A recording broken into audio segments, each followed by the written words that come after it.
Na quarta-feira, alguém me perguntou como é possível levar a sério todas as disciplinas espirituais sem que elas se transformem em legalismo.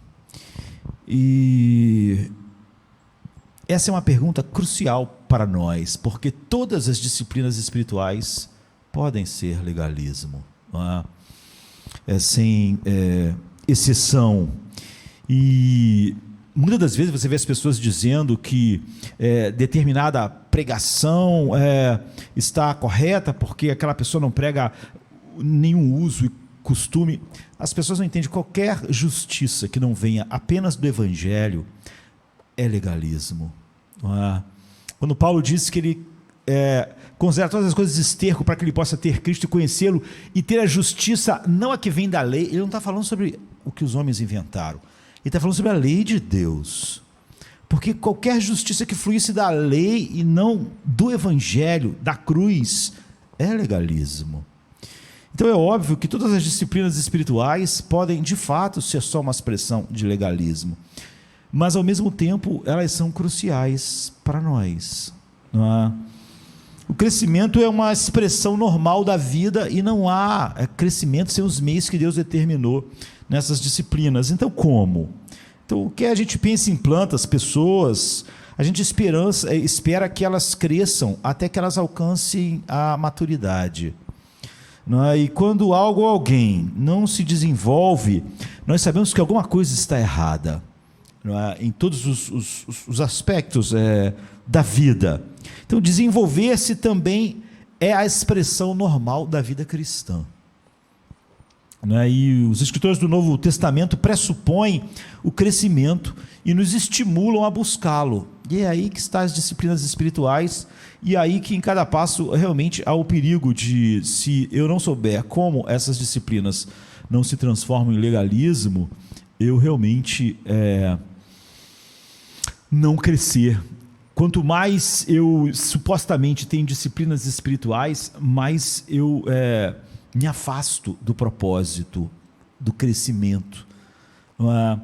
Porque eu não compreendo como funcionam as disciplinas espirituais através do Evangelho. Quanto menos saturado do Evangelho, tudo que as pessoas fazem, por mais espiritual que pareçam, vai expressar legalismo e não o Evangelho. Pedro nos incentiva, ele diz assim: crescei na graça e no conhecimento do nosso Senhor e Salvador Jesus Cristo. 2 Pedro 3, 18. Não é? Paulo instrui assim: seguindo a verdade em amor, cresçamos em tudo naquele que é a cabeça. Efésios 4, 15. Então, na verdade, ao contrário do que acontece no campo físico, os cristãos jamais deveriam parar de crescer espiritualmente. Porque tudo a gente que não cresce, a gente acha que é algo errado. Mas o ser humano chega uma hora que para de crescer. Né? Ele já atingiu o tamanho, o desenvolvimento. E isso acontece com todas as coisas, com os animais, com as plantas. Mas não no âmbito espiritual, nunca há esse lugar para nós. Paulo elogiou os Tessalonicenses porque eles buscavam agradar a Deus e ambos os casos, apesar dele falar que eles... a carta de Paulo aos Tessalonicenses, a primeira e a segunda, é incrível, só há elogios, agradecimentos, estímulos. Eu diria que é uma igreja padrão para nós, não é? Contudo, em ambos os casos, ele insistiu em que eles fizessem isso cada vez mais. Ele nunca diz: se vocês estão aí no lugar certo, no ponto certo. Ele sempre, por exemplo, 1 Tessalonicenses 4, 1, 10, ele diz: vocês têm que avançar, vocês têm que ir. Ele queria que eles continuassem a crescer naqueles aspectos da vida cristã que ele estava elogiando aquela igreja, coisa que pouco Paulo pôde fazer. Então, não existe um cristão adulto que não precise mais crescer. Já em todas as outras áreas, enfim, você cresce e chega à estatura em que você vai estar. Enfim, o crescimento é normal não só para os novos convertidos. O crescimento é normal, é a expressão da verdade habitando em nós em todas as fases da nossa vida. Aqueles que caminham com Deus há 50 anos precisam crescer. Então, é claro, quase todo crescimento, tanto físico quanto espiritual, é gradual. Ninguém vai dormir de manhã, numa noite, com 4 anos de idade e acorda com 18. Não existe esse tipo de crescimento. Na vida espiritual também não. Por isso que o crescimento na vida espiritual, mais usado na Bíblia como uma metáfora, é o crescimento vegetal, não é? Porque a gente não vê árvores crescendo, a gente só percebe com o passar do tempo que elas são maiores e maiores. Assim também acontece com nossos filhos. Então, não temos como ver plantas ou pessoas crescendo diante dos nossos olhos. Não devemos esperar ver os nossos irmãos crescendo diante dos nossos olhos. O problema é quando 1 ano depois não houve nada. Sobre as mesmas circunstâncias, eu tenho as mesmas reações. Não houve crescimento, não é? E a gente só pode observar com o tempo, mas o fato é que depois de um tempo que você olha uma árvore, ela cresceu. Um cachorro, enfim. Isso também é verdade na vida cristã. Pessoas diferentes crescem em ritmos diferentes. Nunca devemos estabelecer o ritmo do crescimento em nossas vidas para ser o ritmo do crescimento na vida dos outros. Você vê, por exemplo, na Bíblia, há um crescimento estupendo e rápido na vida do apóstolo Paulo, que não houve na vida dos outros apóstolos.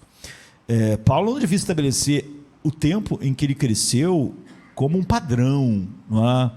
Então, nenhum de nós cresce no mesmo ritmo, regular, todo o tempo, mas ainda que a gente aceite as diferenças entre pessoas e períodos de desenvolvimento em nossa vida individual, permanece o fato de que todos deveríamos estar crescendo espiritualmente. É muito triste na igreja quando determinadas pessoas têm um determinado problema, anos depois elas têm os mesmos problemas, elas causam os mesmos problemas também às outras pessoas, porque não aconteceu nada durante aquele tempo. Quando um crente não cresce, é óbvio que alguma coisa está errada, ou algo está morto para não crescer, o que é terrível, ou algo não está se desenvolvendo porque alguma coisa errada está acontecendo. Então, cada sermão parte do pressuposto de que você quer crescer. Se você não quer crescer, o sermão de hoje não vai te ajudar. Se você esteve no último ano aqui e não cresceu, os sermões não te ajudaram, porque pressupõe-se que quando eu saio de casa e venho adorar a Deus, eu desejo crescer. Eu desejo que o meu novo coração expresse com a igreja os encantos e afeições que o Espírito Santo produz em mim para com Deus, e desejo ser mais como Cristo. Então, existem pessoas que por uma razão ou outra não parecem desejar crescer. Ela até gosta de sermões, ela discute algumas doutrinas, mas isso é uma história diferente, né? Não há um anseio em crescer. Muitas das vezes você pode se interessar por um monte de coisas por motivos... Tem gente que adora debater, né? Então você pode estudar uma doutrina porque você quer debater ela com as outras pessoas. Nós nunca devíamos abrir a Bíblia sem a intenção de crescer. Por isso que quando nós temos a intenção de crescer, nós vamos aplicar esse sermão a nós mesmos. Quando a gente abre a Bíblia, a gente aplica aquelas verdades ao nosso coração, a gente faz aquelas perguntas corretas, porque há um anseio em nós em crescermos. Contudo, se você escolheu ouvir, é provável que você queira crescer e que esteja à procura de toda ajuda que você possa conseguir, e toda ajuda está somente na palavra de Deus e no poder do Espírito. Então essa é a minha atitude quando eu seleciono um sermão para ler. Eu não leio sermões dos puritanos porque eu sou curioso, eu quero crescer, não é? Ouvir um livro para ler, e eu presumo que todo mundo seja assim, ou seja, todo mundo, se é regenerado, tem a intenção de crescer, não é? A intenção dele não é ensinar, a intenção dele não é aprender algo para fazer algo, ele quer crescer. E óbvio, quando ele crescer, o que tiver que acontecer, acontece. Sendo assim, a gente precisa tratar dessa questão, não é? Não há crescimento sem disciplina espiritual, mas todas as disciplinas espirituais podem se transformar em legalismo, como aquela pessoa perguntou. Então pense num crescimento físico. As crianças crescem sem pensar nisso. Nenhuma criança está pensando em crescer. Há uma grande diferença, né? Nem as árvores, é óbvio, nem as coisas estão pensando em crescer. Elas simplesmente crescem. Não é? Na verdade, o crescimento físico básico, né? Altura, estrutura corporal, foge totalmente do nosso controle. Quando eu era garoto, na escola, tinha 15, 16 anos, tinha um amigo meu que começou a crescer muito, muito rápido. Não é? E eu queria crescer igual a ele. Ele chegou a 1,90 m, de repente. E eu, se pudesse, seguir o seu exemplo. Mas eu percebi que eu não ia passar do 1,80 m. E nem se eu me esforçasse muito, eu ia ter 1,83 m que fosse. Não havia nada que eu pudesse fazer para alcançar o que ele alcançou de repente. Não era a intenção dele crescer. Não havia nada que eu pudesse fazer para crescer como ele cresceu. No entanto, todos nós sabemos que o crescimento intelectual, ou a habilidade física, não é? Ou a habilidade artística, é uma questão diferente daquele tipo de crescimento. A partir do momento em que alguém entra na escola, tem que empenhar-se se quiser crescer. Tem que se empenhar, tem que fazer algo a respeito disso. E se eu quero tocar um instrumento e me desenvolver, eu vou ter que me empenhar naquilo. Se eu quiser pintar quadros, enfim, escrever, não é? Eu outro dia estava vendo um escritor famoso que já escreveu mais de 100 livros. E a pessoa perguntou a ele, mas como assim você escreveu 100 livros? Com a sua idade, tantos livros de sucesso, como é que pode sair tanta coisa da sua cabeça? Como é que você é capaz de escrever tanto? Ele disse, eu não sou capaz de escrever tanto. E nem tem tanta ideia na minha cabeça. Eu escrevo uma página por dia, todo dia, esses anos todos. Sempre no final do ano, eu tenho 200 páginas. E eu, então, me visto o dia todo naquela página. Quando as pessoas leem todo o livro, elas podem achar que aquelas ideias todas estavam na minha cabeça, mas não estavam. Então, alguns alunos são mais aplicados do que outros. Algumas pessoas são mais aplicados naquilo que elas escolheram. Outros se contentam em seguir em frente aos trancos e barrancos. E até se formarem, eles só querem o diploma. Eles não querem muito. Então, o crescimento intelectual, profissional, não acontece por acaso. Você não vai acordando maior como as crianças. E o mesmo vale para o crescimento espiritual. Ele não acontece por acaso. É óbvio que não há nenhuma possibilidade de crescimento se eu estou morto espiritualmente. Coisas mortas não crescem.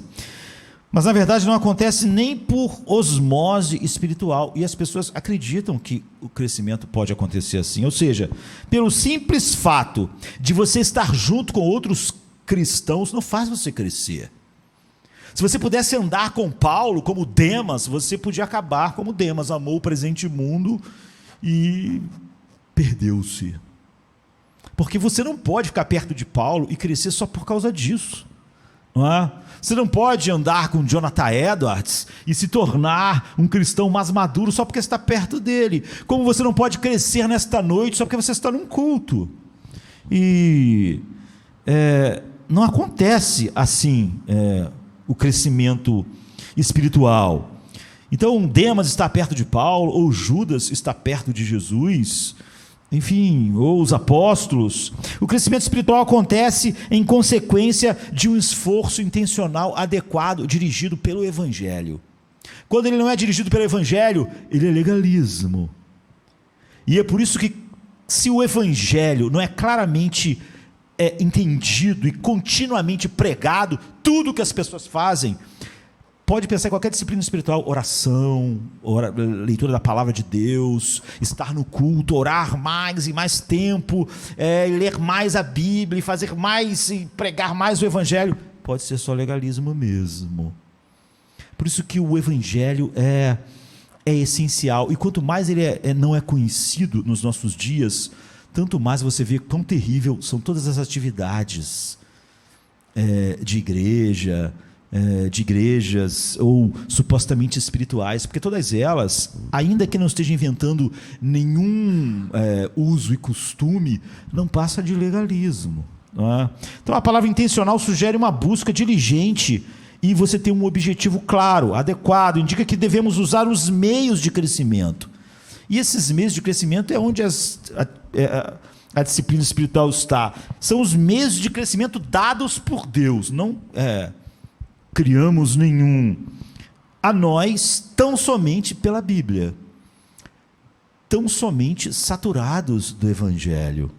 Então é comum nos referirmos a esses meios de crescimento como disciplinas espirituais, ou às vezes chamamos eles de meios de graça. São os meios que Deus determinou pelo qual nós crescemos, como Ele determinou biologicamente os meios. Você precisa comer, você precisa dormir. Deus podia fazer alguém ficar sem dormir? Podia, mas Ele determinou os meios. Ele podia fazer alguém ficar sem comer durante anos e viver? Podia, Deus pode qualquer coisa, não é? Mas Ele não vai contra os meios que Ele determinou, porque não foi outro ser que determinou os meios, foi Ele. Por que razão? Ele que determinou que nossos corpos biológicos precisam de uma quantidade de comida, e uma quantidade de sono, e uma quantidade de exercício. Não ia fazer as coisas por outro meio que não fosse esse meio. Então, devemos estabelecer um alicerce importante, porque senão todas as disciplinas espirituais não passam de legalismo. E é isso que a pessoa perguntou, qual era o cuidado para não acontecer isso, não é?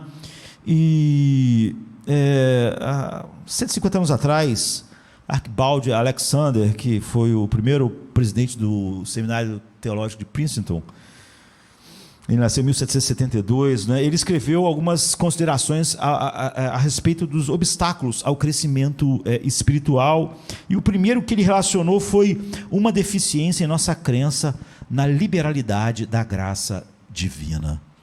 E ao elaborar essa declaração, ele disse, eu diria, em essência, que a compreensão correta da graça de Deus e a apropriação correta da graça é o alicerce de todo esforço espiritual para nós crescermos. Sem a compreensão correta disso, todo esforço nosso é legalismo.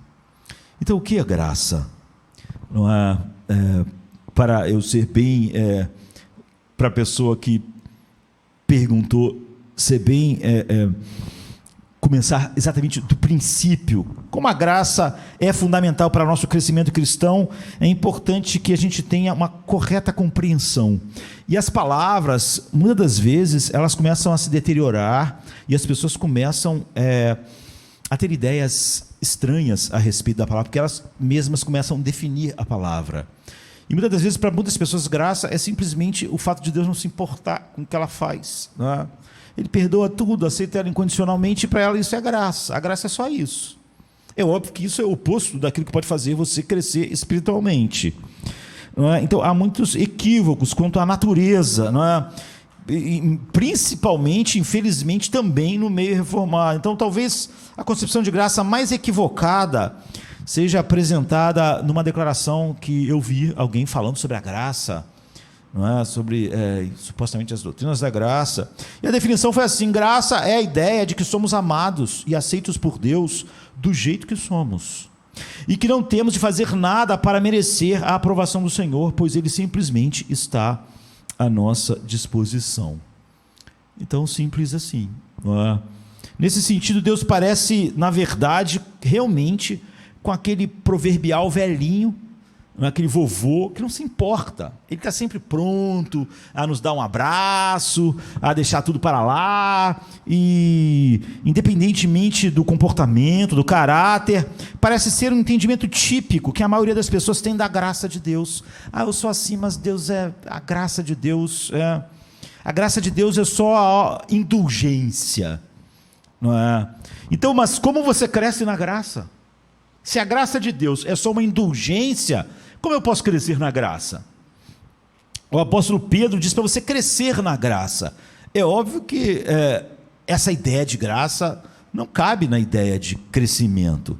Então, se a gente contrastar isso que foi dito lá na palestra com a Bíblia, com o que a Bíblia diz a respeito da graça, por exemplo, a Bíblia diz assim, Deus nos ensina a renunciar à impiedade e às paixões mundanas, vivendo neste mundo de maneira sóbria, justa e piedosa. Então Deus nos ama e nos aceita como pecadores do jeito que nós somos. Parece ser uma definição para muitos agradável, não é? Mas é muito aquém do que a graça faz. A graça nos regenera, nos dá uma nova natureza, não é? A graça, ela é um poder, e ela é um poder maior que o pecado. Se a graça não é um poder maior que o pecado, então nós não podemos compreender exatamente o que a graça é na Bíblia. E muitas pessoas acham que a graça não é nenhum poder, é só uma indulgência.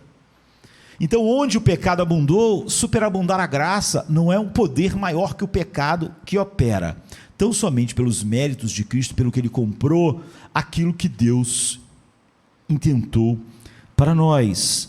Então, antes, pela mesma graça com a qual nós somos salvos, é essa graça que nos transforma.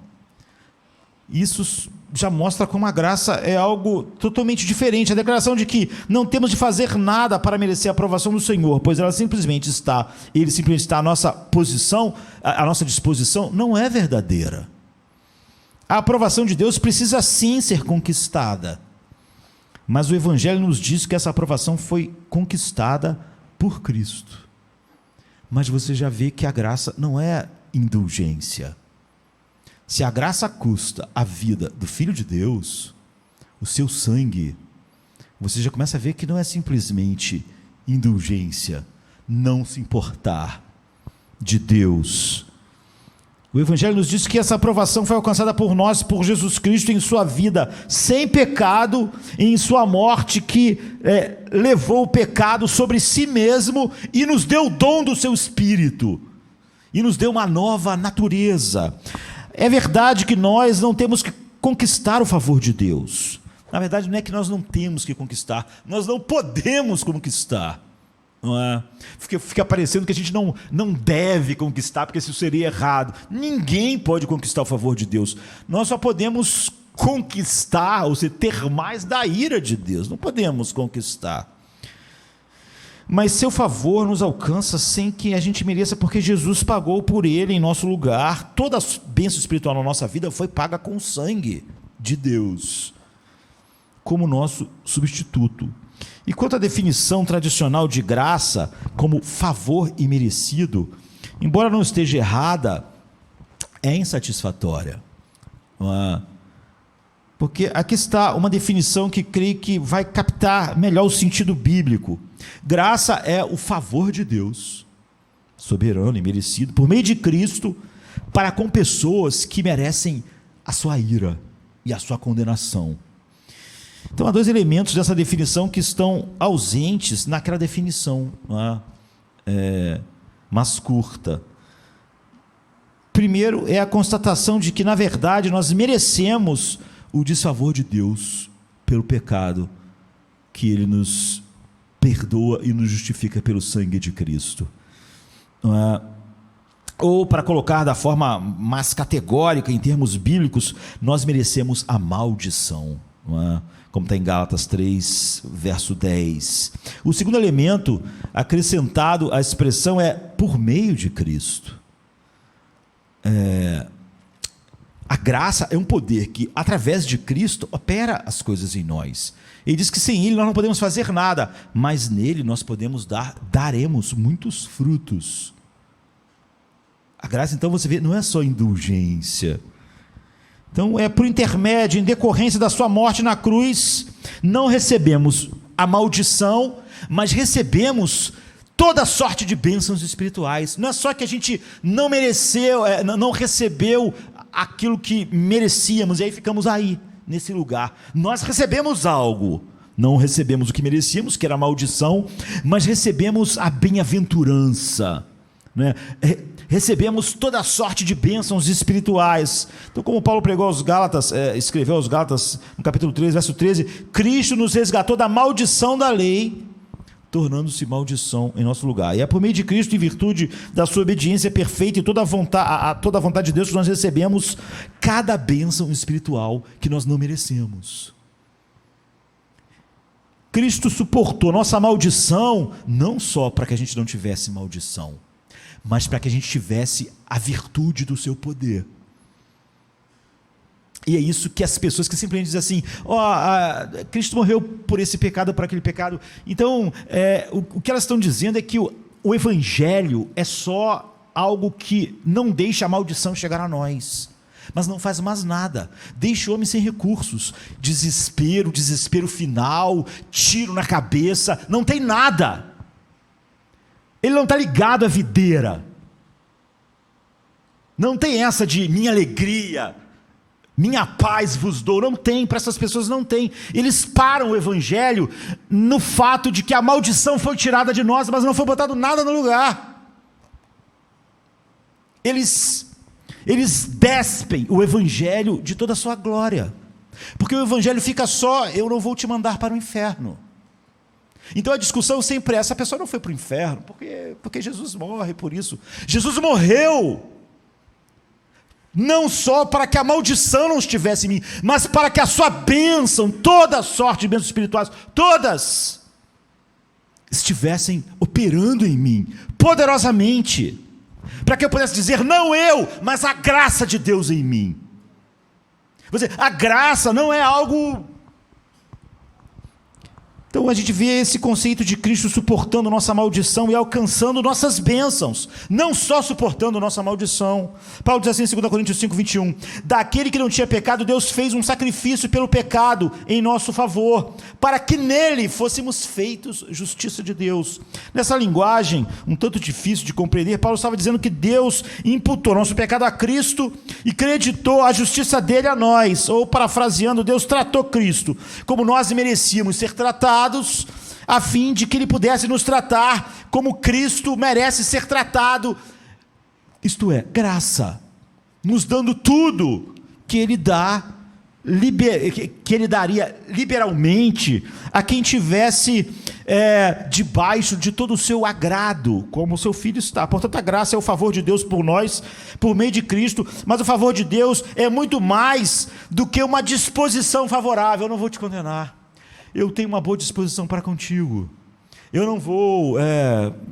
A graça de Deus é sempre apresentada nas Escrituras como Deus em ação para o nosso bem, Deus operando tudo para o nosso bem, operando todas as coisas da nossa vida para o nosso bem. Que bem sermos semelhantes a Cristo, começarmos a experimentar a paz de Cristo, a alegria de Cristo, a mansidão de Cristo. Hoje as pessoas insistem que a graça de Deus vinde a mim os que estão cansados e sobrecarregados, e você não vai para o inferno, mas você não vai ter descanso na terra, não vai ter paz. Eu não posso fazer nada na terra, eu só posso não deixar você ir para o inferno. E eu não sei porque as pessoas insistem que isso é um evangelho. Parece que o único interesse de muitas pessoas é não ir para o inferno. Isso é uma evidência de que você não é salvo. A graça de Deus é sempre apresentada nas Escrituras como Deus em ação para nosso bem. Por exemplo, a graça de Deus nos salva, Efésios 2, 8 e 9, Romanos 5, 1. Mas ela nos dá força espiritual, 2 Timóteo 2, 1. Nos sustenta, a graça nos sustenta no tempo da provação, 2 Coríntios 12, 9. Ela é suficiente para Paulo não ficar desesperado com o seu espinho. Minha graça te basta, ela vai te sustentar, ela vai te dar alegria, você vai viver bem com o seu espinho. Paulo diz, então eu vou me gloriar nisso. Você vê, isso é a graça. A graça não é dizer, olha, esse espinho aí é terrível, provavelmente você vai ficar desesperado e vai se matar, mas ainda assim você pelo menos não vai para o inferno. Isso não é a graça.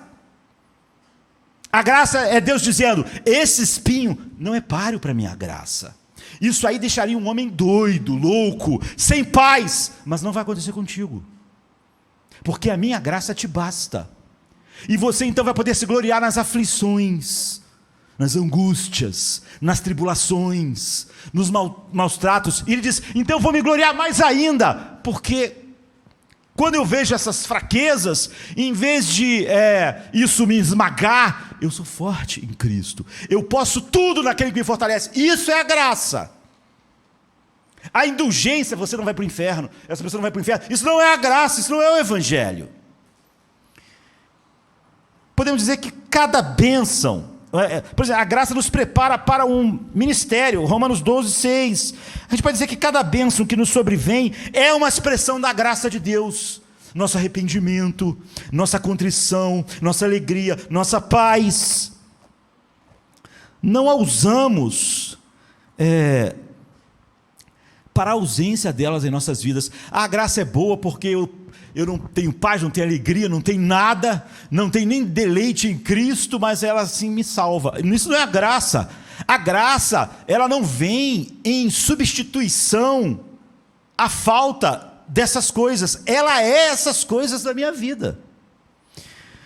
Isso quer dizer que Cristo conquistou todas essas bênçãos: perdão, arrependimento, paz, alegria, por nós, por meio da sua vida sem pecado e de sua morte, pela qual ele levou o pecado sobre si. Então é importante que a gente compreenda essa verdade fundamental antes de a gente prosseguir para os meios de crescimento. Do contrário, de maneira sutil e inconscientemente, nós vamos começar a ver as disciplinas espirituais que Deus nos concedeu para o nosso bem como algo que nós conquistamos o favor de Deus. Conquistamos mais alegria, conquistamos mais isso, conquistamos mais aquilo, e não como fruto da graça de Deus. Então lembre-se da nossa definição: Jesus já conquistou o favor de Deus para nós, e esse favor não é eu não ir para o inferno, não é? Como eu já disse, nem o diabo quer ir para o inferno.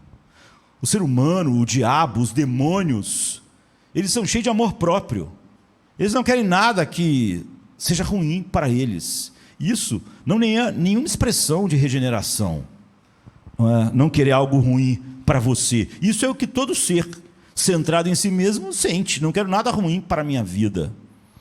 Então Jesus já conquistou o favor de Deus para você. Assim como você não consegue fazer nada para receber salvação, que é a primeira coisa que te coloca em contato com todas as bênçãos espirituais, você não pode fazer nada para merecer nenhuma das outras bênçãos. Mais do amor de Deus, mais do cuidado de Deus, mais do interesse de Deus, mais da paz de Deus. Qualquer coisa que eu acho que, ao fazer, qualquer disciplina espiritual me faz ter mais dessas coisas pelo que eu fiz, é legalismo, é óbvio. Então, do mesmo modo, você não pode fazer nada para merecer a salvação, mas você não pode fazer nada para merecer nada de Deus bom na sua vida diária. Nenhum favor de Deus. É por isso que você deve, mesmo um copo d'água, beber para a glória de Deus, ou seja, deve beber segundo a graça. Se você não compreender essa verdade, todas as disciplinas espirituais cujo objetivo tem a fazê-lo crescer, se converterão em obrigações que você pensa que deve praticar a fim de ter algo de Deus, e você vai fazer das bênçãos que a graça trouxe algo que você conquistou, e você vai começar a comparar em você e nas outras pessoas como se isso não fosse graça. E aí todos os meios de graça, ou todas as disciplinas espirituais, orar, ler a Bíblia, cultuar, não passa de legalismo na sua vida. Então você já, quando a gente vai organizar as coisas, livros, uma prateleira, você precisa de suportes para eles ficarem como você quer, senão eles começam a cair para um lado ou cair para o outro lado, e precisa de equilíbrio. E quando a gente vê os meios pelos quais os cristãos crescem, nós ou temos esses suportes, ou nós caímos para um lado ou para o outro, e não há nenhum crescimento verdadeiro em nós. E o primeiro suporte que nós precisamos para as disciplinas espirituais da nossa vida é pôr no lugar a justiça de Cristo. no lugar certo. Não é? Então, a pergunta mais importante que qualquer pessoa pode fazer é: como eu, um mero pecador, posso ser aceito por um Deus infinitamente justo? Paulo nos explica que isso acontece tão somente pela operação soberana de Deus, não é pela fé na justiça de Cristo e sozinha na justiça de Cristo. O próprio Paulo foi um judeu dedicado, e ele tinha todas as credenciais de disciplinas incríveis. E ele diz: embora eu mesmo tivesse razão para ter confiança. Se alguém pode ter confiança porque ora muito, porque lê muita Bíblia, porque faz muita coisa, eu muito mais. Se alguém pensa que tem razões para confiar na carne, eu ainda mais. Eu fui circuncidado no 8º dia da vida, pertenço ao povo de Israel, sou da tribo de Benjamim, sou verdadeiro hebreu. Quanto à lei, eu fui fariseu. Quanto ao zelo, fui perseguidor da igreja. Quanto à justiça que há na lei, ou seja, a obediência que um ser humano pode achar que presta, eu fui irrepreensível em comparação com os outros. Mas o que para mim era lucro, passei a considerar perda por causa de Cristo. Filipenses 3, 4 e 5. Contudo, ele disse considerar essas coisas lixo, essas credenciais. Para quê? Para que ele pudesse ganhar Cristo e ser achado nele, não tendo por sua a justiça que procede da lei. Você vê, ele não fala da justiça que procede de usos e costumes que as pessoas inventaram. Não, é qualquer ideia de que através da lei eu posso de alguma maneira ser agradável a Deus. Eu tenho alguma justiça que flui da minha obediência à lei. Você vê, não é algo que os homens inventaram, é da lei de Deus. Ele diz: eu não vou ter nenhuma justiça que vem da lei de Deus.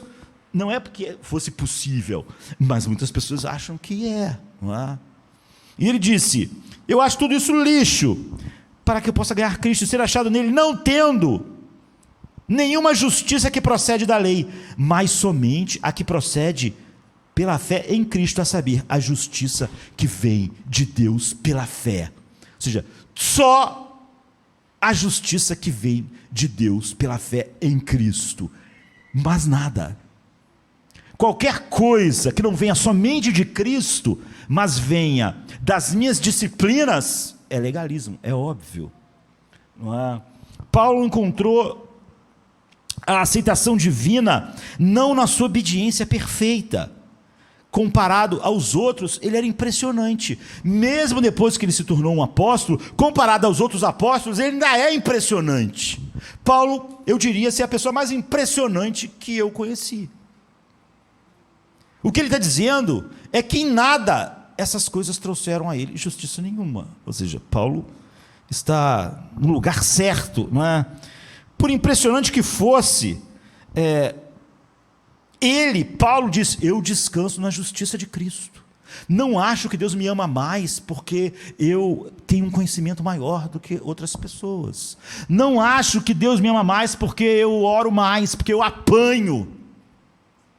Não acho que Deus me ama mais depois das costas que eu ganhei.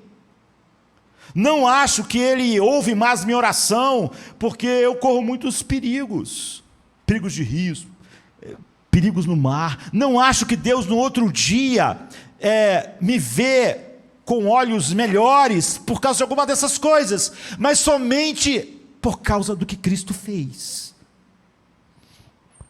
Ele está no lugar certo. Isso é fé, é confiar em Jesus como o tudo em tudo. Em Romanos 13, 4 e em Gálatas 2, Paulo usa um termo legal para designar essa justiça que ele e todos que creem verdadeiramente em Cristo têm. Trata-se da palavra justificação, que vem do verbo justificar, que significa declarar justo, né?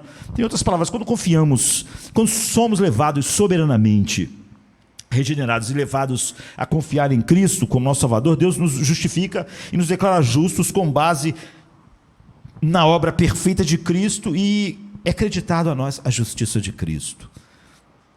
Deus faz isso no exato momento que Ele nos levou a crer em Seu Filho. Por isso nós podemos dizer que a justificação é um acontecimento ocorrido no passado.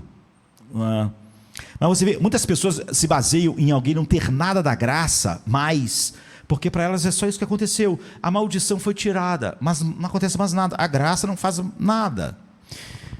Para Paulo, no entanto, a justificação era mais do que simplesmente a justificação é um acontecimento passado, mas para ele era mais, parece óbvio, com base na leitura atenta, por exemplo, de Filipenses 3,9, que ele considerava uma realidade presente, ele nunca deixava isso ficar lá para trás simplesmente. Ele diz, e ser encontrado nele, não tendo a minha própria justiça que procede da lei, mas a que vem mediante a fé em Cristo, a justiça que procede de Deus e se baseia unicamente na fé. Paulo então vivia cada dia na realidade gloriosa de que ele se apresentava diante de Deus só com a justiça de Cristo. Ele nunca se apresentava com a justiça de Cristo e com as surras que ele tinha ganhado. Ele nunca se apresentava diante de Deus com a justiça de Cristo, mas as pessoas que se converteram através dele. Ele nunca se apresentava com a justiça de Cristo, mas o conhecimento que ele tinha e as pregações que ele fez, achando que isso, de alguma maneira, daria algum ponto diante de Deus com ele. Ele nunca compareceu diante de Deus com nenhuma dessas coisas. Se ele fizesse isso, era óbvio que ele não estava baseado mais só na justiça de Cristo, e ele fez dessas coisas algo que o justificasse também. E você vê então como o legalismo é algo terrível e sutil. Ele nunca achava que era mais aceito porque apanhava, mais aceito porque pregava, mais aceito porque orava mais. Eu oro 2 horas, oro 3 horas, oro 4 horas. Ele nunca achava que ele era aceito por nada que ele fazia, mas só pelo que Cristo fez. Sempre que você achar que diante de Deus você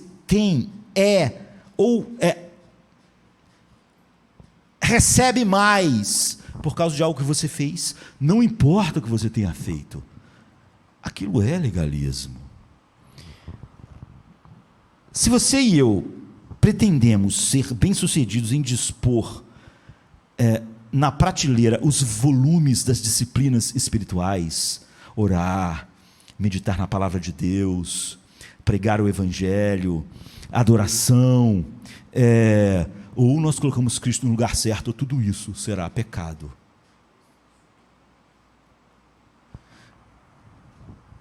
Essas disciplinas, para nós crescermos, Cristo vai ter que estar lá no lugar que Ele deve estar. E elas têm que ser baseadas tão somente no Evangelho, nunca na lei. Não é? A segunda coisa que nós precisamos pôr no lugar é o poder de Cristo. As disciplinas não têm um poder em si mesmo. Como a nossa aceitação divina deve ocorrer por intermédio da justiça de Cristo somente, não só no passado, mas sempre, eu nunca devo acrescentar nada a essa justiça, achando que eu sou mais aceito, que Deus me ama mais, que Ele, de alguma maneira, eu ganhei pontos com Deus que outras pessoas não têm, porque eu prego, porque eu estudo, porque eu oro, porque eu faço, enfim. Mas como nossa aceitação divina deve ocorrer por intermédio da justiça de Cristo, nosso poder para viver a vida cristã também deve proceder de Cristo. É aqui que as pessoas jogam o evangelho fora, porque elas dizem que não há poder na graça de Deus. Elas pegaram uma doutrina que é a justificação, que está no coração do evangelho, e deixaram ela nua. Ou seja, Cristo tirou as maldições, mas não botou nada no lugar. Essa pessoa ficou sem nenhum recurso. A graça não é o poder de Deus para a nossa salvação. Ela não é o poder de Deus. Então, eu preciso das duas coisas para que haja realmente as disciplinas espirituais não sejam legalismo, ou que não tome para o lado oposto do legalismo.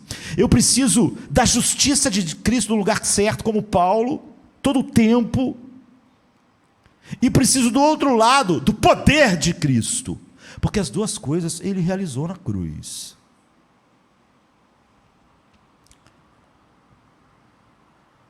Com demasiada frequência nós tentamos crescer por nossa força de vontade ou autodisciplina, não é? E isso é óbvio, é legalismo.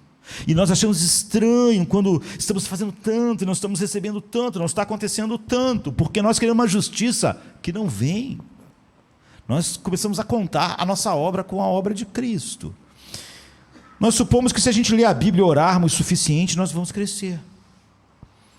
E abordamos a vida cristã frequentemente como um estudante aborda um curso difícil na faculdade, não é? nós respiramos fundo e nos esforçamos mais.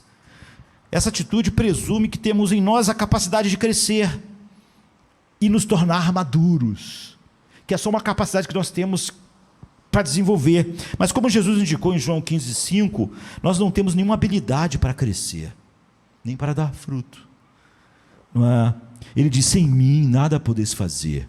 Se vocês não estão ligados a mim, se não é o meu poder, não há nada. Vocês podem fazer qualquer coisa, podem passar o dia inteiro orando. Como vocês não entenderam o suporte da minha justiça e também nem o suporte do meu poder, tudo isso não tem nenhum valor. Toda habilidade procede da oliveira e não dos galhos. Pense então num dispositivo eletrônico que você usa em seus cuidados pessoais ou para se comunicar. O dispositivo eletrônico que eu estou usando aqui, não é? Ou que eu uso, por exemplo, para me barbear.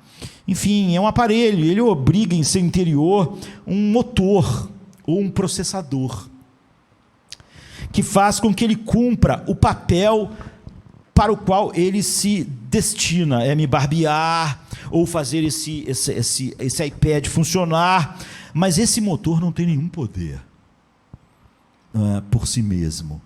Ele depende por completo de uma fonte externa, que nós chamamos de eletricidade, para ele funcionar. Se isso aqui não for ligado toda hora na eletricidade, ele não funciona. Eu acabei o culto de manhã e tive que deixar ele na eletricidade. Porque apesar dele ter um motor para produzir isso, ele não tem nenhum poder. O poder é totalmente externo. O fato de termos recebido um novo coração, uma nova mente, sermos refeitos daquilo que a queda fez e ganharmos um coração adequado para desfrutar de Deus, nós não temos nenhum poder em nós. Nem nós que nascemos de novo, não temos poder nenhum. Como esse iPad, ele não tem nenhum poder nele mesmo, ele depende da bateria. Quando eu acabo o culto aqui, às vezes ele está com 10%. Já houve dia de eu pensar, se essa mensagem não acabar, vai acabar a bateria. Você vê, ele não tem poder, ele precisa ser, o poder é externo. Ele precisa de um suprimento. Sem esse suprimento, esse iPad é inútil. Vamos que eu fosse para um lugar onde não tem luz elétrica e ficasse lá um mês. Em algumas horas, esse dispositivo vai ficar inútil. Eu não tenho como recarregá-lo. Ele não tem poder em si mesmo. Então você e eu recebemos um novo coração, não é? Na conversão. Ezequiel 36:26 diz: darei a vocês um novo coração e porei um espírito novo em vocês. Tirarei de vocês o coração de pedra e lhes darei um coração de carne. Porei o meu espírito em vocês e os levarei a agirem segundo os meus decretos e a obedecerem a minha palavra. Você vê, ocorreu uma transformação radical em nosso interior. Se nós realmente estamos sob a graça, não foi só você não vai para o inferno, uma transformação radical, tudo se fez novo em nós. As coisas velhas passaram, tudo se fez novo, só pelo que Cristo fez. Nós somos verdadeiramente nova criação de Deus. Mas para manter a analogia do iPad ou do barbeador, nós temos agora um motor novo projetado para receber Cristo, para receber tudo que a videira tem, só para isso. A força, o poder continua sendo externo a nós. Nós não temos capacidade nenhuma. É por isso que Jesus diz que sem mim nada podeis fazer. Nós não temos em nós mesmos, mesmo com um novo coração, nenhuma capacidade de fazer nada que honre Deus, glorifique Deus, que dirá algo que mereça algo de Deus, que é o que se transforma todas as disciplinas espirituais quando eu perco o que o Evangelho é. Então reside em Jesus Cristo esse poder infinito como Deus, e esse poder é aplicado ao nosso coração pelo Espírito Santo que habita em nós, nos levando cada vez mais depender de tudo o que Deus é para nós em Jesus Cristo. Por isso Paulo faz a afirmação como: posso todas as coisas naquele que me fortalece. Ele está dizendo, sem Ele eu não posso nada. Eu sou um motor sem poder, sem capacitação, mas também não existe alguém que é uma nova criatura, que Deus tem. Imagina se as pessoas tivessem inventado um iPad que não tem nenhuma ligação com a rede elétrica. Ele ia falar assim, não, esse aparelho seria maravilhoso, mas o problema é que a gente inventou ele, mas ele não tem nenhum poder. É o que as pessoas dizem, que alguém foi salvo pela graça, mas Deus nunca o conectou ao poder de Cristo. Então ele é uma pessoa que não tem nenhum recurso, mas ele só não vai para o inferno. A graça não faz nada, não é o poder para ele. Paulo então diz assim, Jesus disposto, o apóstolo Paulo disposto todas as coisas naquele que me fortalece. Filipenses 4,13. Em Colossenses 1,29 diz, para isso é, para se dedicar ao seu ministério, eu trabalho, lutando de acordo com a eficácia do seu poder que opera eficazmente em minha vida. Você vê? É um poder eficaz trabalhando em Paulo. Isso é a graça. Paulo esperava crescer na vida espiritual e esperava frutificar no ministério. Sua confiança, no entanto, não se baseava na sua determinação e nem naquilo que ele faria como disciplina espiritual, mas no fato de que ele podia depender de Cristo operando para capacitá-lo todo o tempo. Cristo é o poder em nós, e sem esse poder não há nada em nós. Não é que nós temos pouco poder, da mesma maneira que esse iPad não produz energia. Nós podemos explorar isso em detalhes numa outra vez. Por hora nós queremos apenas nos conscientizar de que nós necessitamos desses dois suportes: a justiça e a aceitação diante de Deus sempre é baseada em Cristo. Nenhuma disciplina espiritual acrescenta nada, ou é mero legalismo. E que o Evangelho é o poder de Deus. Sem essas duas coisas, toda disciplina espiritual se corrompe. Quanto mais você orar, mais corrompido. Quanto mais você ler a Bíblia, mais corrompido. Porque sem esses suportes, não há a estrutura na qual Deus determinou que seus filhos crescessem. Não é? Os suportes, então, eles costumam vir assim, em pares, para dar equilíbrio. E esses suportes espirituais de desenvolvimento cristão também formam assim. Então, o elemento comum no desenho deles é a palavra dependência. Não é? Somos dependentes da justiça de Cristo totalmente. Não conseguimos acrescentar nada à justiça de Cristo. Nada. Ele comprou tudo, até a bênção espiritual do nosso novo coração, etc, etc. Mas nós somos dependentes da justiça de Cristo para que Deus nos aceite todo o tempo e para sempre. Nós nunca vamos ser aceitos em nós mesmos. Nós nunca vamos ser aceitos pelo que nós fazemos, mesmo depois de regenerados. Paulo não tinha nenhuma ideia de que ele era mais amado, mais aceito, porque ele apanhava, porque ele orava mais, porque ele compreendia mais. Isso transformaria todas essas coisas aparentemente boas em mero legalismo. Nós somos dependentes do poder de Cristo, por outro lado, para que sejamos capazes de viver para a glória de Deus. Muitas pessoas que dizem pregar a graça, mesmo meio reformado, estão falam muito da justiça que vem de Cristo, mas tiram o outro suporte do poder de Deus. A ideia de dependência é totalmente contrária ao modo de pensar da nossa cultura. Queremos fazer por merecer que Deus nos aceite de alguma forma o nosso desempenho pessoal. Por isso nós acabamos transformando oração em desempenho, e podemos comparar com o desempenho dos outros como se fosse um atleta. Eu oro mais, eu busco mais, e eu transformo todas as disciplinas espirituais em mero legalismo. E eu até acho que posso estipular quanto o outro deve fazer para alcançar o meu nível, porque eu acho que alcancei algum nível.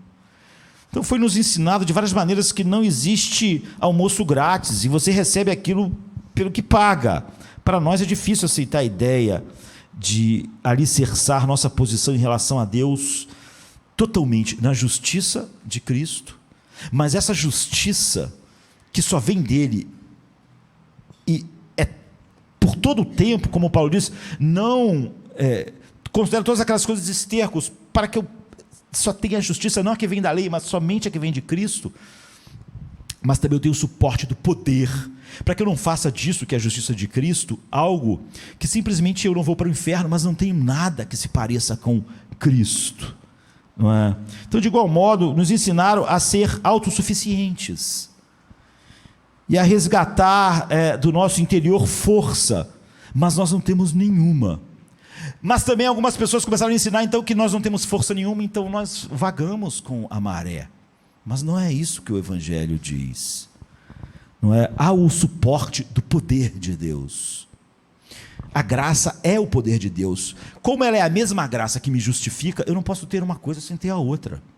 Eu não posso simplesmente justificar que Cristo me deu sua justiça, mas não o seu poder. Porque as duas coisas vêm pela graça. As duas coisas são a graça de Deus.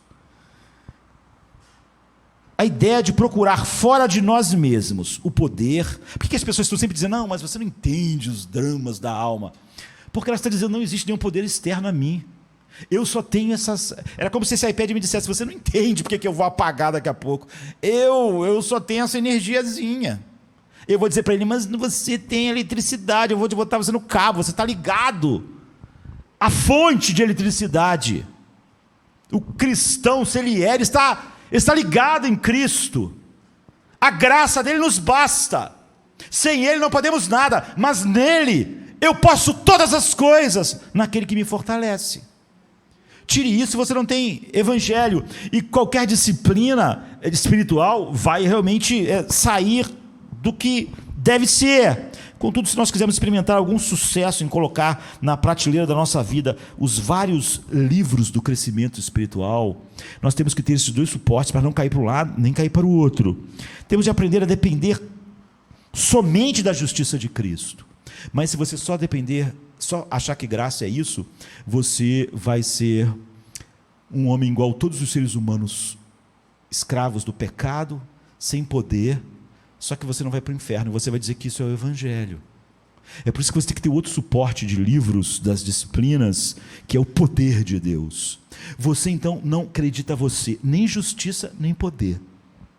Portanto, toda justiça flui da graça, e todo poder também. Flui do Evangelho e nunca da lei. Só assim alguém está crescendo. Se a pessoa não entende isso, ela não entendeu o Evangelho. Tudo que ela faz é legalismo.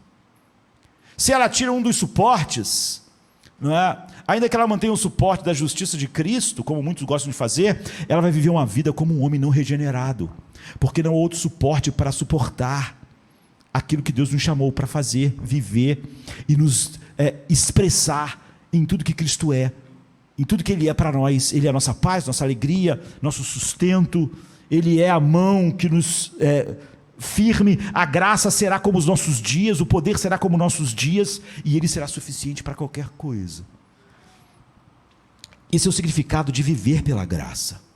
Viver pela graça, por exemplo, você vê, não encaixa a minha vida ser espiritualmente um fracasso. Mas eu vivo pela graça. Não encaixa, não é?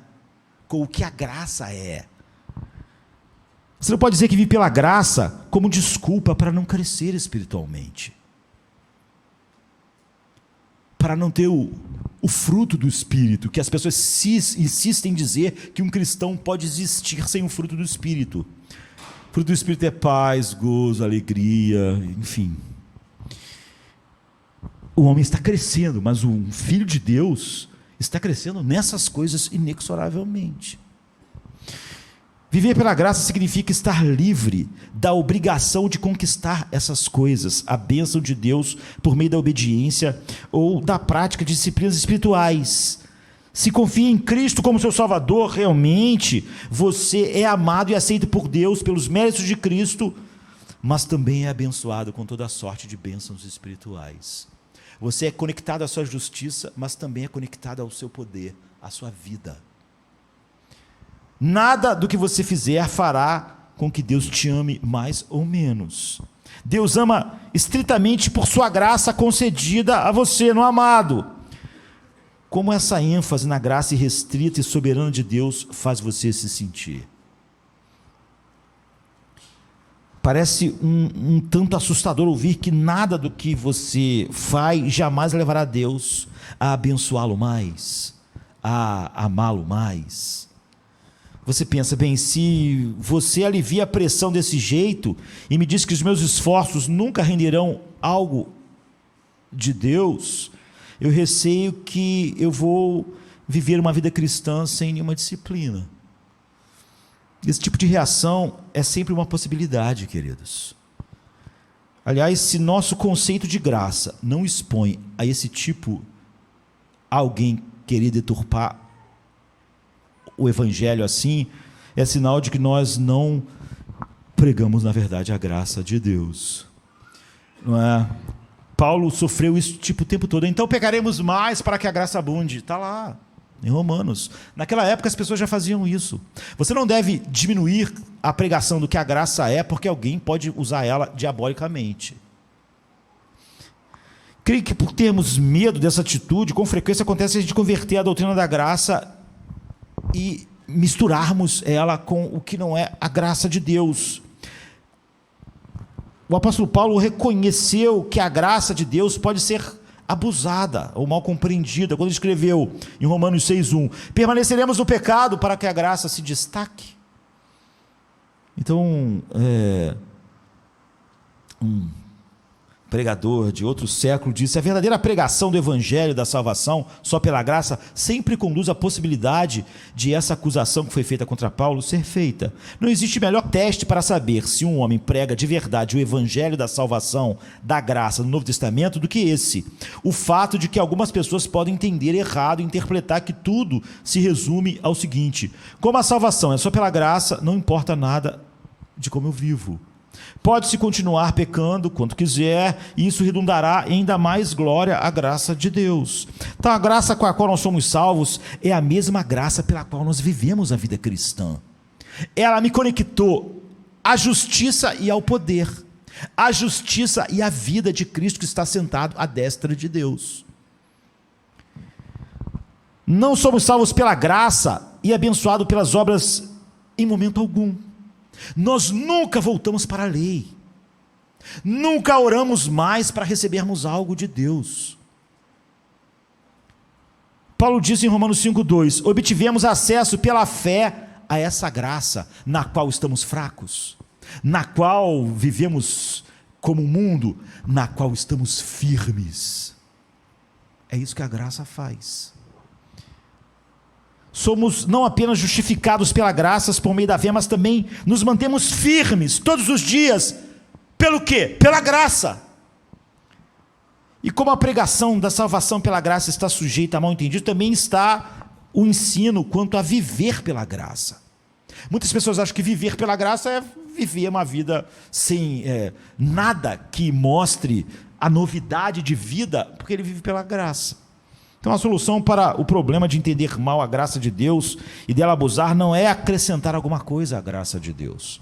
Pelo contrário, a solução é deixar-se dominar de tal modo pela magnificência e generosidade limitada da glória, da graça de Deus na cruz, que nós reagimos a isso com todo o poder que a graça traz em nossas vidas para vivermos para a sua glória. Stephen Brown diz: o problema não é que tornamos o evangelho bom demais, o problema é que nós não o tornamos bom o suficiente.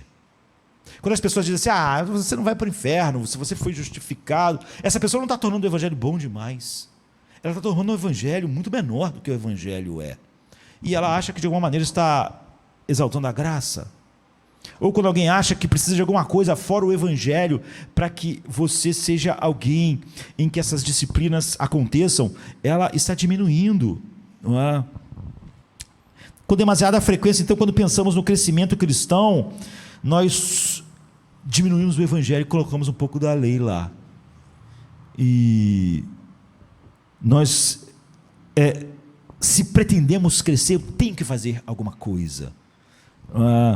Eu tenho de fazer isso ou aquilo, preciso ser mais comprometido, mais disciplinado, mais obediente. Quando pensamos ou ensinamos assim, é óbvio que nós começamos a usar o dever e a obrigação em substituição à resposta que a graça tem em nossos corações, quando nós realmente contemplamos Cristo crucificado e quando contemplamos a glória de Deus na face de Cristo. tudo que Paulo faz, se você vê, ele não é algo que ele tem que fazer para ser aceito, ele diz, contudo não eu, mas a graça de Deus em mim. Porquanto o amor de Deus, Paulo diz, está derramado em nossos corações pelo Espírito Santo que nos foi dado, Romanos 5,5. Sejamos claros nesse ponto, devemos buscar a prática de compromissos da disciplina e da obediência, devemos estar comprometidos por inteiro com a submissão ao senhorio de Cristo em todas as áreas da nossa vida, mas devemos estar comprometidos nessas áreas em virtude da resposta que a graça produz em nossos corações à beleza infinita de Cristo. Nossa motivação para o compromisso, a disciplina e a obediência é importante para Deus, até mais do que o desempenho. Nosso anseio, nosso amor à oração é mais importante que o desempenho na oração. Nós não estamos buscando o desempenho de alguém, como Calvino orava, como Lutero orava, não estamos buscando aquele desempenho. O que exalta a Deus é que há em mim a realidade que leva homens regenerados à oração. A Bíblia diz assim, antes tem nele, tem prazer na palavra, tem prazer na lei do Senhor. Esse prazer é algo maior do que o desempenho. Talvez você nunca seja, sei lá, o Lutero, não é? Mas você tem o prazer, você nunca seja Davi, mas você tem o prazer na palavra de Deus. Isso está dentro da sua natureza. Não é? O apóstolo Paulo faz um eco para a importância da motivação ao escrever que na vinda do Senhor, Ele manifestará os motivos do nosso coração, Ele manifestará a razão pela qual nós fizemos todas as coisas, a razão pela qual oramos, a razão pela qual nós cultuamos, a razão pela qual nós vivemos aquelas disciplinas. Deus sonda o coração, entende cada motivação para que lhe sejam aceitáveis, devem brotar de uma contemplação da glória do Evangelho na face de Cristo, que nos motiva, e ao mesmo tempo que nos fez abraçar e saber que nós temos aquela justiça que vem somente dele, também nós temos o poder. Nós sabemos que em nós mesmos não há poder nenhum. Deus nos deu um novo coração, Deus nos deu o equipamento certo, mas poder nenhum. Todo poder é externo, todo ele vem de Cristo. Sem ele não podemos nada. Nós vemos todas essas coisas e isso constrange profundamente os nossos novos corações. E nunca pensamos que nenhuma disciplina está conquistando nada de Deus, conquistando mais do seu afeto, mais da sua aceitação, ou mais da sua bênção, já que nós éramos seus inimigos quando Ele nos deu todas as bênçãos espirituais em seu Filho. A motivação orientada desse modo é totalmente diferente de qualquer coisa que acontece quando a lei está motivando, porque é egoísta, é centrada em mim e é algo que eu acho que eu posso ganhar de Deus. Então, é fomentada pelo que eu acho que posso ganhar ou perder de Deus se eu não fizer aquilo. E é óbvio que quando o que está me impulsionando é o que eu posso ganhar ou perder se eu não fizer aquilo, aquela disciplina espiritual é legalismo, não é espiritual de fato. Legalismo é evidência da ausência da obra da graça em nossos corações, em nossas vidas. Viver debaixo da graça de Deus e não sob o senso de dever, liberta-nos de todas as motivações egoístas, liberta-nos para obedecer a Deus e servi-lo como a resposta que a graça produz. O amor de Deus foi derramado em nossos corações pelo Espírito Santo que foi dado a nós. E se quando estivermos convencidos por completo de que a vida cristã é inteiramente pela graça, nós seremos capazes de praticar as disciplinas espirituais com alegria. E saberemos que somos capazes de experimentar não apenas a justiça, que a gente não vai para o inferno, mas o poder de Deus. E assim nós crescemos não é? E quando eu enfatizo a motivação teocêntrica para a nossa disciplina e obediência, eu não me refiro simplesmente à predisposição e sentimento momentâneo, não é? Porque alguém disse assim, então, eu às vezes não sinto vontade de orar e nem de ler a Bíblia. Então como é que eu vou fazer minha hora de oração silenciosa? Alguém me disse outro dia, se naquela hora eu não estou sentindo vontade, eu devo fazer ou não? Essa pergunta é de uma compreensão muito rala, não é? Muito superficial, e com certeza não podemos esperar até nossos sentimentos sempre nos impulsionarem para as coisas, porque a motivação está baseada no amor, e isso em nada se refere simplesmente a um sentimento, mas à razão. Por exemplo, amanhã você vai trabalhar para sustentar seus filhos. Você pode não estar com vontade de acordar amanhã de manhã, mas você ama seus filhos e a sua família. E isso é maior do que a mera sensação de levantar da cama ou não. Isso não quer dizer que eu não fui trabalhar por amor à minha família. Quer dizer que meus sentimentos, às vezes, não estão de acordo com o meu amor, mas eu vou fazer o que o meu amor diz, porque meu amor é que está guiando a minha vida. Para a pessoa que vive pela graça, essa razão deveria ser uma resposta de amor à graça. Eu oro porque eu amo grandemente a Deus, não porque eu preciso, se em algum momento eu não estou sentindo a motivação necessária, eu ainda vou orar.